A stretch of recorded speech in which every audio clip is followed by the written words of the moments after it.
चलिए आज हम लोग पढ़ते हैं वोल्टस और फ्रैकलैंड रिएक्शन। तो वोल्टस रिएक्शन और फ्रैकलैंड रिएक्शन है क्या, इससे क्या हम लोग बनाते हैं, इससे क्या प्रोडक्ट बनाएंगे, इसमें कौन से रिएक्टेंट का इस्तेमाल होगा, इसमें इंटरमीडिएट क्या बनेंगे, यानी कौन सी मैकेनिज़्म फॉलो होगी, इन सब के बारे में आज हम लोग डिस्कस करने जा रहे हैं। तो जो वोल्टस या फ्रैकलैंड रिएक्शन है, इन दोनों रिएक्शन से हम लोग एल्केन का फॉर्मेशन करते हैं। ठीक है, होता क्या है, यहाँ पे एल्किल हैलाइड की रिएक्शन कराते हैं सोडियम के साथ in the presence of ether. अगर फ्रैकलैंड रिएक्शन करते हैं तो वहाँ पे सोडियम की जगह जिंक का इस्तेमाल कर लेते हैं। सोडियम और जिंक जो होते हैं ये डीहैलोजिनेटिंग एजेंट होते हैं। डीहैलोजिनेटिंग एजेंट का मतलब ये हैलोजन को निकालने का काम करते हैं। तो दो मॉलिक्यूल एल्किल हैलाइड का इस्तेमाल करते हैं और वहाँ पे जब सोडियम या जिंक हैलोजन को निकालते हैं, बॉन्ड को तोड़ते हैं, तो फ्री रेडिकल का फॉर्मेशन होता है। माने इस रिएक्शन में इंटरमीडिएट क्या बनेगा, फ्री रेडिकल बनेंगे। उसके बाद दो फ्री रेडिकल कंबाइंड होते हैं और कंबाइंड होकर एल्केन बना देते हैं। अच्छा, एक बात और यहाँ पे ख्याल करने की होगी बच्चों, इसको देखिएगा, समझिएगा। ठीक है, कि यहाँ पे प्राइमरी और सेकेंडरी एल्किल हैलाइड होंगे तब तो एल्केन बनाएंगे, लेकिन अगर टर्शियरी एल्किल हैलाइड का इस्तेमाल करते हैं तो वहाँ पे टर्शियरी एल्किल हैलाइड में स्टेरिक हिंडरेंस ज़्यादा होती है।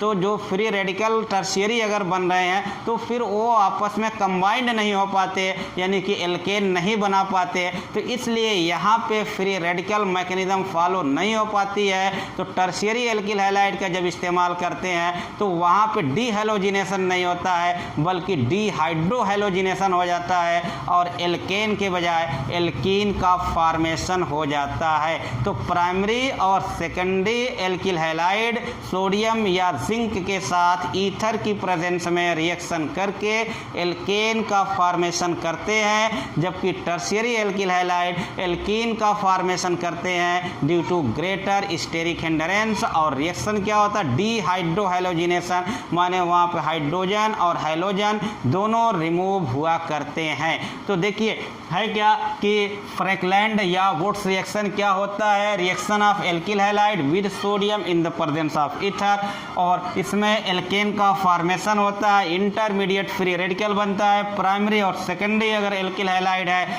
तो एल्केन का फॉर्मेशन होता है, टर्शियरी एल्किल हैलाइड है तब क्या बनता है, एल्कीन का फॉर्मेशन होता है। रिएक्शन कैसे होता है उसको हम लोग देखते हैं। देखिए, एल्किल हैलाइड के दो मॉलिक्यूल इस्तेमाल हुआ करेंगे।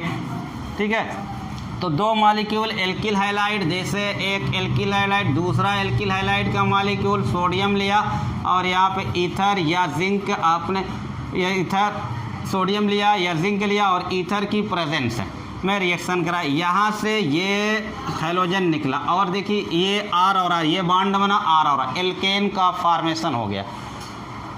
ठीक है, अगर मान लीजिए आपने मेथिल क्लोराइड लिया, दो मॉलिक्यूल को इस्तेमाल करोगे सोडियम और यहाँ पे ईथर, और ये देखिए आपका CH3 2NaX, यहाँ पे एथेन का फॉर्मेशन होगा। तो देखिए दो मॉलिक्यूल आप लेना है, जब दो मॉलिक्यूल लेना है तो कभी भी जो भी एल्केन बनेगा कम से कम दो कार्बन का तो बनेगा।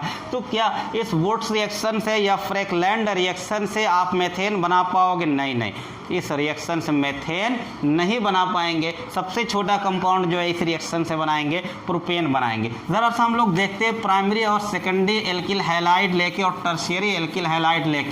देखिए, अगर मैं प्राइमरी एल्किल हैलाइड, मान लीजिए कि ये प्राइमरी एल्किल हैलाइड मैंने लिया, ठीक है, सोडियम के साथ रिएक्शन कराया ईथर की प्रेजेंस में, तो देखिए ये डीहैलोजिनेटिंग एजेंट का काम करेगा, ये हैलोजन को निकालेगा और ये फ्री रेडिकल का फॉर्मेशन होगा। अब दो मॉलिक्यूल लेते हैं, दो इस तरह के दो फ्री रेडिकल बनेंगे, दूसरा फ्री रेडिकल आपका ये आएगा वहाँ से। अब ये कंबाइंड होंगे और कंबाइंड होके जो प्रोडक्ट बना देंगे, देखिए C और ये इस तरीके से 6 कार्बन का देखिए यहाँ पे एल्केन बन गई। ये कैसा था, प्राइमरी एल्किल हैलाइड था, ठीक है, प्राइमरी कार्बन से हैलोजन लगा हुआ था इसलिए प्राइमरी एल्किल हैलाइड। देखिए सेकेंडरी एल्किल हैलाइड मैं ले लूँ, अब ये आपका सेकेंडरी एल्किल हैलाइड है, इसको सोडियम और ईथर के साथ रिएक्शन कराएगा। देखिए ये हैलोजन यहाँ से रिमूव होगा, अब यहाँ पे जो फ्री रेडिकल बनेगा ये सेकेंडरी फ्री रेडिकल बनेगा, ठीक है। और ऐसा ही 2 फ्री रेडिकल बनेगा क्योंकि इसके 2 मॉलिक्यूल यूज़ होंगे, तो दूसरा फ्री रेडिकल जो आपका बन रहा है, ठीक है, ये और ये कंबाइंड हो गए फिर प्रोडक्ट दे रहे हैं, और इस तरीके से आप देखिए ये प्रोडक्ट बन गया, ये सेकेंडरी होगा। लेकिन जब टर्शियरी आप एल्किल हैलाइड लेते हो, ठीक है ना, तो वहाँ पे हम लोग कहते हैं एल्केन नहीं, ये एल्केन बन गए, एल्केन बन गए। टर्शियरी एल्किल हैलाइड लेके हम लोग देखते हैं वहाँ पे एल्केन का फॉर्मेशन नहीं होगा। टर्शियरी एल्किल हैलाइड मैं एक ले लूँ, देखिए टर्शियरी ब्यूटिल क्लोराइड, ये है टर्शियरी कार्बन। ऐसा कार्बन जिससे 3 एल्किल ग्रुप या 3 कार्बन लगे होते हैं उसको टर्शियरी कार्बन बोलते हैं।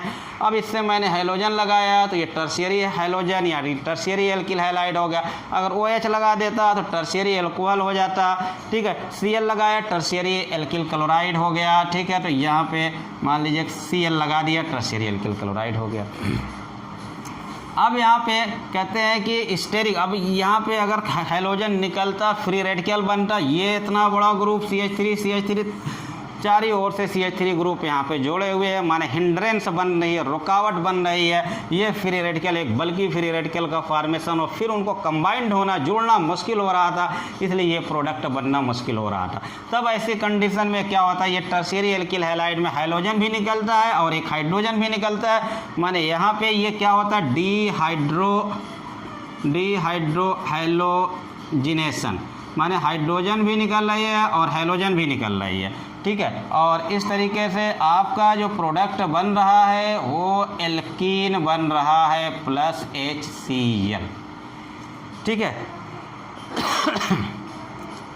ठीक है बच्चों, देखिए तो ये डिफरेंस हम लोगों को मिला प्राइमरी सेकेंडरी और टर्शियरी। प्राइमरी सेकेंडरी तो एल्कीन ही बनाए, लेकिन टर्शियरी एल्किल हैलाइड जो हो रहा है वो एल्केन बनाए थे। टर्शियरी एल्किल हैलाइड क्या बना रहा है, एल्कीन बना दे रहा है। उसके बाद देखिए इसकी मैकेनिज्म तो बात समझ में आ गई कि इसमें फ्री रेडिकल इंटरमीडिएट फार्मेशन हो गए, माने फ्री रेडिकल मैकेनिज्म फॉलो। एक इनके ड्रॉबैक भी होते हैं, ठीक है। ड्रॉबैक क्या होते हैं, जैसे अगर मान लीजिए मैंने मेथिल क्लोराइड लिया, 1 कार्बन का लिया तो 2 कार्बन का एल्केन बन गया। जब मैं 2 कार्बन का लेने जा रहा हूँ तो 4 कार्बन का एल्केन बन जा रहा है। 3 कार्बन का एल्किल हैलाइड लेने जा रहा हूँ तो 6 कार्बन का एल्केन बन रहा है। यानी बीच में जो आड वाला हो रहा है 3 कार्बन का एल्केन यहाँ से फॉर्मेशन नहीं हो पा रहा है, ठीक है ना। इसी तरह से 5 कार्बन का एल्केन का फॉर्मेशन नहीं हो पा रहा है। माने हम लोग कह सकते हैं कि ये मेथड क्या है कि अनसिमेट्रिकल एल्केन के लिए बढ़िया नहीं है, ठीक है ना। इसके ड्रॉबैक ये हो जाएंगे, इस मेथड के ड्रॉबैक कहते हैं कि ये खूब बढ़िया नहीं है, ठीक है ना। एक तो मेथेन इससे नहीं बन पाई, दूसरी बात अनसिमेट्रिकल एल्केन बनाने के लिए बढ़िया नहीं है। ड्रॉबैक ये हो जाता फॉर अनसिमेट्रिकल एल्केन के लिए नॉट गुड।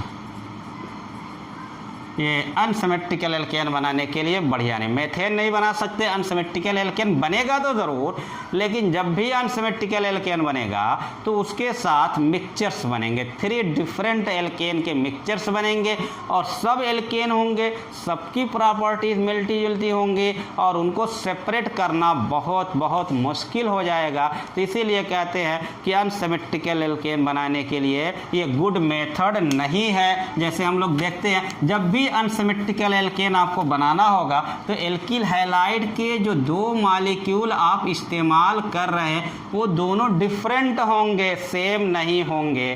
देखिए जब दोनों डिफरेंट का इस्तेमाल किया तो हमारे प्रोडक्ट जो बन रहे हैं उसको देखते हैं हम लोग। यहाँ पे ये हो गया, ये R और R', ये तो अनसिमेट्रिकल एल्केन हो गया, ठीक है बच्चों, ये अनसिमेट्रिकल एल्केन। लेकिन ये एल्किल हैलाइड इसके भी मॉलिक्यूल होंगे, तो ये आपस में जब इनके साथ रिएक्शन करेंगे तो क्या बनाएंगे, आर और आर भी बनाएंगे। ये होगा तो इससे आर और आर डैश और आर डैश भी बनेगा। तो इस तरीके से मिक्सचर्स ऑफ 3 डिफरेंट एल्केन बन जा रहे थे। इसलिए कह रहे थे कि ये मेथड क्या है कि not good for unsymmetrical alkane के फॉर्मेशन के लिए। अब फ्रैकलैंड कब कहते हैं, जब सोडियम की जगह जिंक का इस्तेमाल कर लेते हैं तो फ्रैकलैंड रिएक्शन कह देते हैं।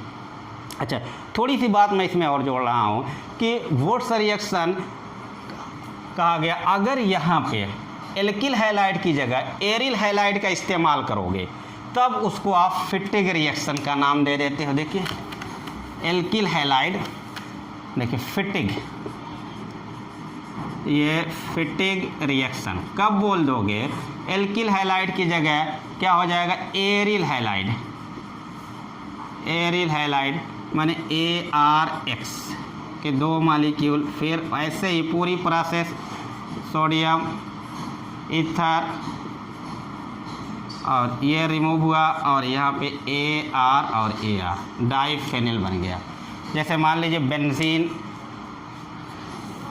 क्लोराइड या क्लोरोबेंजीन हम लोगों ने इस्तेमाल किया, ठीक है, C6H5Cl 2 मॉलिक्यूल इस्तेमाल करना है बच्चों। और यहाँ पे सोडियम लिया, ईथर की प्रेजेंस किया, ये रिमूव हुआ और यहाँ पे C6H5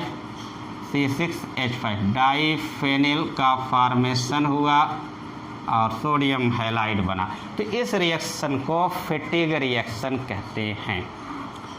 ठीक, अच्छा अब देखिए एक एल्किल हैलाइड लीजिए और एक एरिल हैलाइड ले लीजिए, तो एक नाम इनका जोड़िए, एक नाम इनका जोड़िए, तो वो कहलाएगा बोर्टस फिटिग रिएक्शन। देखिए बोर्टस फिटिग रिएक्शन, एक एल्किल हैलाइड, मान लीजिए कि एक मेथिल क्लोराइड ले लिया, चलिए मेथिल क्लोराइड ले लिया, दूसरा आपको क्लोरोबेंजीन या बेंजीन और सोडियम ईथर,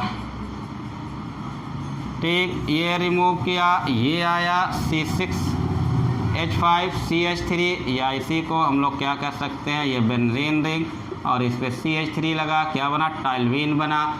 ठीक है, तो ये रिएक्शन जो कहलाएगा ये कहलाएगा, इसका एक नाम एक इसका नाम, ये बोर्टस फिटिग रिएक्शन के नाम से जाना जाएगा।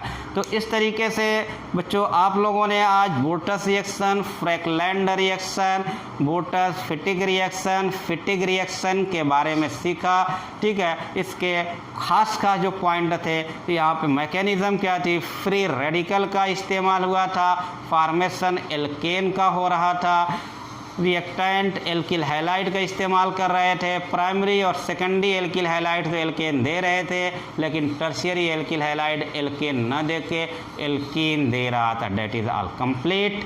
ठीक है ना, इस तरीके से इस रिएक्शन के कंप्लीट हुआ। आगे हम लोग नेक्स्ट वीडियो में दूसरे रिएक्शन के बारे में पढ़ते हैं। ठीक है बच्चों।